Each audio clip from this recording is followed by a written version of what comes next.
Welcome to the show, Our Democracy, the Cjr Show.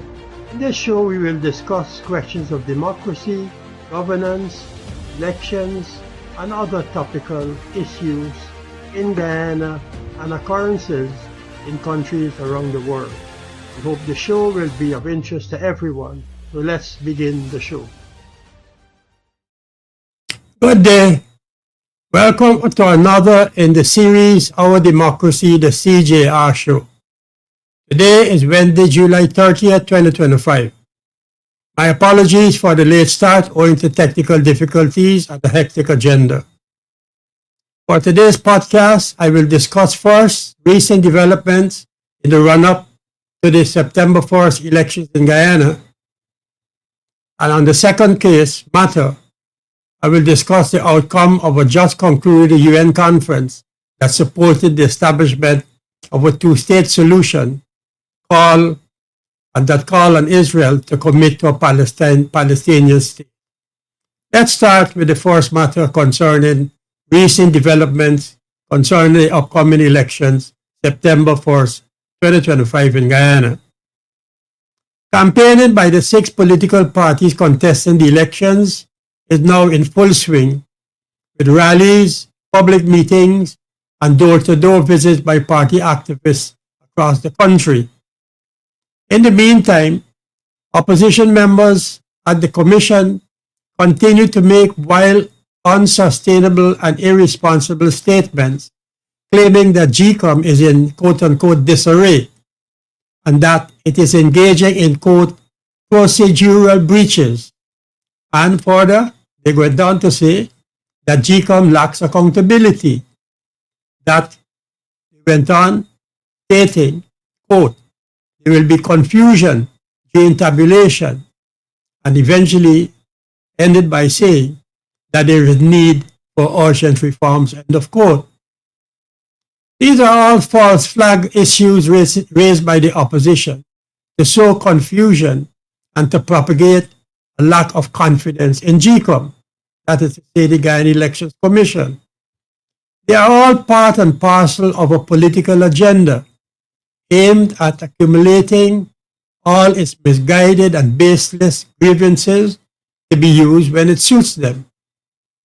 In the circumstances, it must be obvious to all reasonable-minded persons that the obstructive behavior and disingenuous posture adopted by the opposition commissioners at GCOM requires total vigilance by all Guyanese at every stage of the process. By airing their partisan and selfish electoral grievances publicly, we have been put on the alert, and that no one should be surprised by the unexpected. As far as I'm aware, the Guyana Elections Commission is fully charged and prepared. It is steadfastly and professionally implementing its work program for the upcoming elections and in fulfillment of its constitutional responsibilities.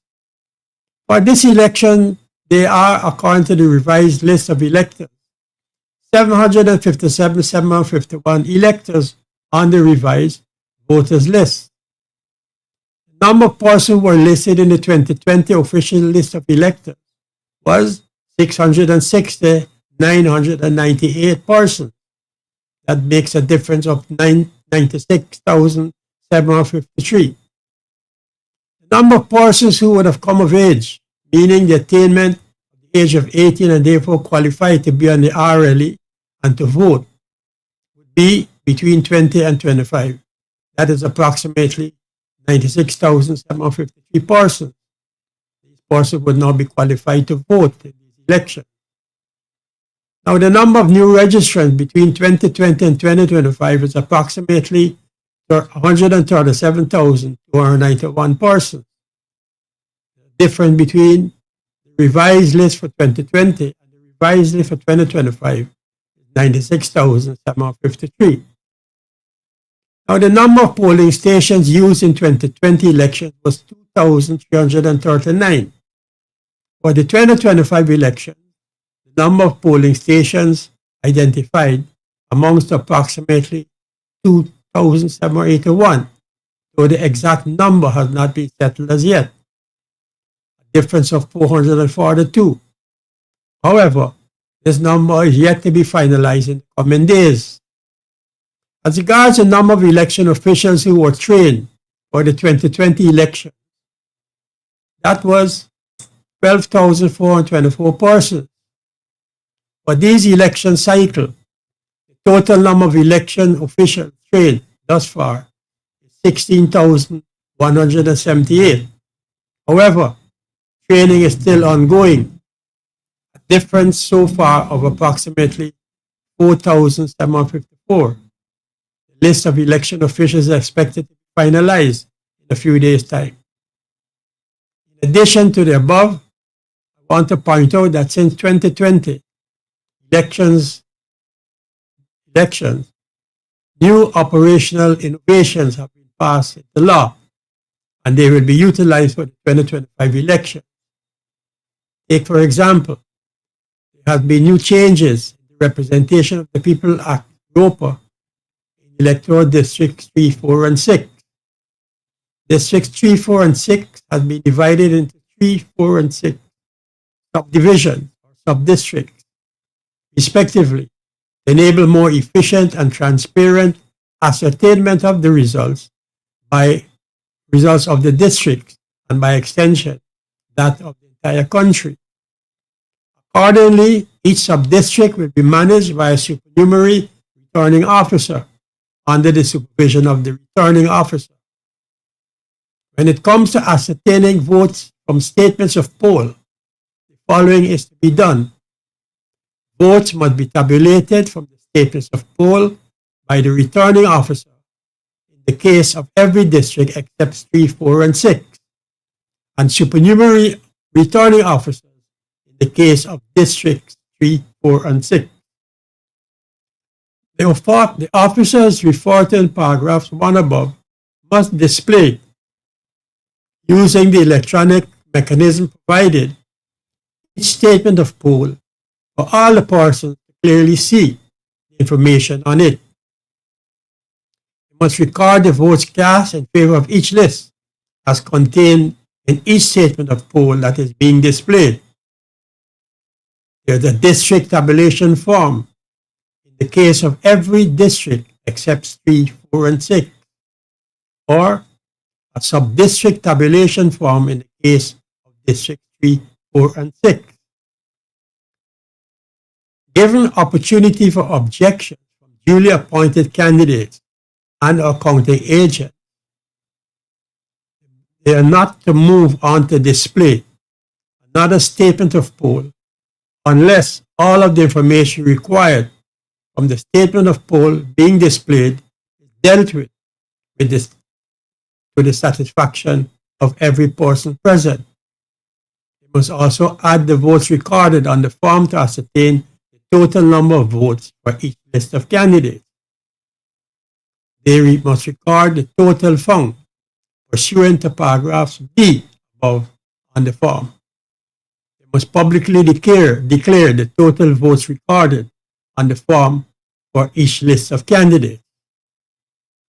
Carrying out the requirements in paragraph 2 above, officers must ensure that a suitable time is established for the commencement of that process to ensure maximum participation and transparency, and effectively communicate that time to the following persons: the Chief Elections Officer, the election agents, the duly appointed candidates, and counting agents. Opposition members of the Elections Commission have queried the process for the procurement of sensitive items to be used for the election. These sensitive items include ballots, statements of poll, and tally sheets. All of this have historically been procured from overseas suppliers for two reasons. First, because the items are not available in Guyana, and two, to maintain the integrity of the item. Regarding the current election, the sensitive materials are being procured from a supplier in India who has been consistently efficient in supplying the required materials since 2016.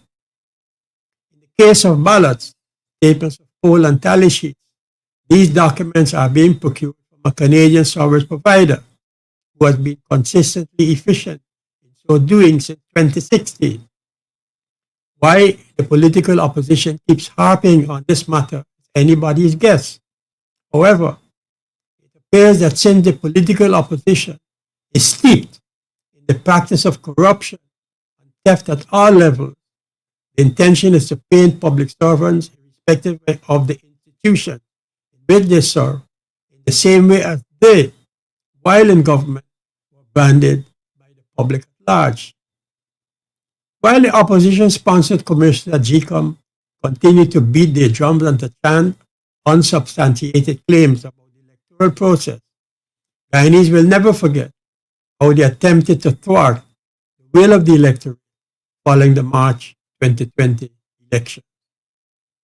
Now let's dive into the second topic. Let me start by stating that the Guyana Peace Council fully and unequivocally supports the New York Declaration adopted at the just concluded United Nations high-level meeting that supported the two-state solution and called on Israel to commit to a Palestinian state. The two-day meeting, which ended last Tuesday in New York, July the 29th, took place amidst the latest report that starvation and famine are taking place in Gaza, and growing global outrage at Palestinians not getting food due to Israeli policies and practices, which, for some reason or the other, Israel denies. The high-level representatives at the UN conference urged Israel to commit to a Palestinian state, and they also gave what is described as unwavering support to a two-state solution, signaling widespread international determination to end one of the world's longest conflicts. The New York Declaration that was adopted by participants at that meeting emerged from 2 days of high-level talks in a phased plan to end the nearly 8-decade conflict and ongoing war in Gaza. The Peace Council supports completely the phased plan aimed at achieving stated objectives, among which are the following. 1. Establishment of 8 high-level working groups. 2. To take collective action to end the war in Gaza. 3. Urges Israel to commit to the establishment of a two-state solution to the Palestinian conflict. 4. Calls for the establishment of an independent, demilitarized Palestinian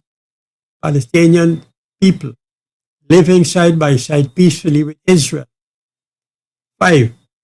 Transfer of security to the Palestinian Authority and provide security guarantees for Palestine and Israel, including the monitoring of the ceasefire and a future peace agreement. 6. Establish a transitional administrative committee immediately under its umbrella after a ceasefire is established in Gaza. 7. Establish a temporary international stabilization mission operating under UN auspices to protect Palestinian civilians and to support the transfer of security. 8. Ensure the Palestinian nation's eventual integration into the wider Middle East region. And 9. That countries recognize the state of Palestine, calling this, quote, an essential and indispensable component of the achievement of the two-state solution, end of quote. It is important to note that the Prime Minister of Israel has long been opposed to a two-state solution and has rejected the meeting's call for a Palestinian state and a two-state solution, and he's done so on nationalistic and security grounds. The conference, which was postponed from June and downgraded from a meeting of the war leaders to ministers. For the first time, established 8 high-level working groups, as was mentioned, to examine and make proposals on wide-ranging topics related to a two-state solution. The declaration's plan says conference co-chairs, which are France, Saudi Arabia, the European Union, and the Arab League, 15 other countries that led the working groups, as mentioned earlier, are committed to take collective action to end the war in Gaza. The rest of the 193 UN member nations were urged to support the New York Declaration before the start of the 80th session of the United Nations General Assembly, scheduled to be held in mid-September this year in New York. The New York Declaration out of the meeting condemned, quote, the attacks committed by Hamas against civilians in southern Israel on October 7, 2023. That condemnation marked the first condemnation by Arab nations of Hamas, whose attack killed about 1,200 civilians, and whose militants took about 250 people hostage. It is to be noted that about 50 are still being held. The participants at the high-level meeting condemned Israeli attacks on civilians and civilian infrastructure in Gaza, and its siege and starvation, which have produced a devastating humanitarian catastrophe and protection crisis. According to the Gaza Ministry of Health, Israel's ongoing offensive against Hamas has killed over 600,000 or 60,000, Palestinians, with no distinction made between civilians and combatants. Implementation of the conference plan envisioned, as before mentioned, that the Palestinian Authority would be the governing and controlling authority over all Palestinian territory, that there will be a transitional administrative committee immediately established under its umbrella after a ceasefire would have been established in Gaza. The Peace Council considered these laudable objectives. As mentioned earlier, the plan supports deployment of a temporary international stabilization mission operating under United Nations auspices to protect Palestinian civilians, support the transfer of security to the Palestinian Authority, and provide security guarantees for Palestine and Israel, including monitoring of the ceasefire and of a future peace agreement. The Ghana Peace Council supports fully these proposed measures. Of interest is the fact that without naming Israel, but clearly referring to it, the document says, quote, illegal unilateral actions are posing an existential threat to the realization of the independent state of Palestine. End of quote. The Ghana Peace Council welcomed the announcement by French President Emmanuel Macron that his country will recognize the state of Palestine at the UN General Assembly meeting of world leaders to be held in late September this year in New York. France has already pushed back on Israeli claims that recognition of Palestine would, as they say, reward Hamas. But the French have said that, on the contrary, it has contributed to isolating Hamas. The Peace Council has noted with interest that the United Kingdom Prime Minister Keir Starmer announced that Britain would recognize the state of Palestine ahead of September UN General Assembly, but would refrain if Israel agrees to a ceasefire and long-term peace process in the next 8 weeks. The UK and France are now the biggest Western powers and the only 2 members of the group of 7 major industrialized nations to make such a pledge. Meanwhile, during his recent visit to Scotland, US President Donald Trump told reporters that, quote unquote, there was real starvation in Gaza, and he disputed the Israeli leader's claims about conditions in the enclave that have sparked growing international condemnation. Mr. Trump disagreed with the Israeli Prime Minister's statement, claiming there is no starvation in Gaza. This, my friends, has brought me to the end of today's show. I do hope the topic discussed today were of interest to you.